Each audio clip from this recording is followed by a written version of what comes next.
TNPSC தேர்வு முடிவுகளை விரைந்து மாணவர்கள் தெரிந்து கொள்ள ஏற்பாடு செய்யப்படும் என்று புதிதாக பதவியேற்றுக் கொண்ட டிஎன்பிஎஸ்சி தலைவர் எஸ்.கே. பிரபாகர் அவர்கள் தெரிவித்திருக்கிறார். இது குறித்தான கூடுதல் விவரங்களுடன் இணைகிறார் எமது செய்தியாளர் மணிகண்டன். வணக்கம் மணிகண்டன், இது குறித்தான முழு விவரம்.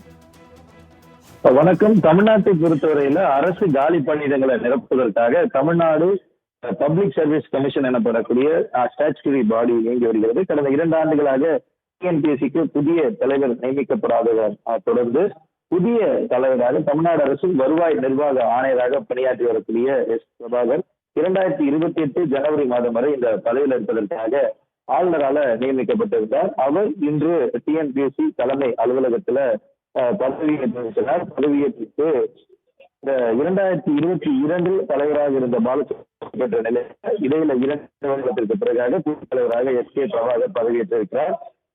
டிஎன்பிஎஸ்சியின் 27வது புதிய தலைவராக மூத்த ஐஏஎஸ் அதிகாரி எஸ்.கே. பதவியேற்றிருக்கிறார். பதவியேற்றதற்கு பிறகாக செய்தியாளர்களை சந்தித்த அவர் முக்கிய கருத்துக்களை தெரிவித்திருக்கிறார். டிஎன்பிஎஸ்சி தேர்வு முடிவுகளை பொறுத்தவரையில தேர்வர்கள் வைக்கக்கூடிய முக்கிய குற்றச்சாட்டான அந்த தேர்வு முடிவுக்கு இடையிலான காலதாமதத்தை குறைப்பதற்கான வழிகளை தான் நாங்கள் முன்னுரிமை அளிக்க இருக்கிறோம். குறைப்பதை தான் எங்களது முதல் கட்டமாக எடுத்திருக்கிறோம்.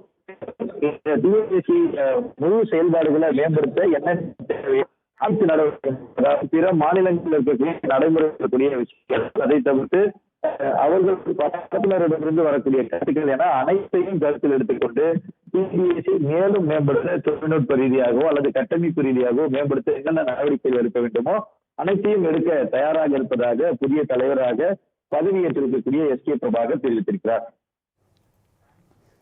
தகவல்களுக்கு நன்றி மணிகண்டன்.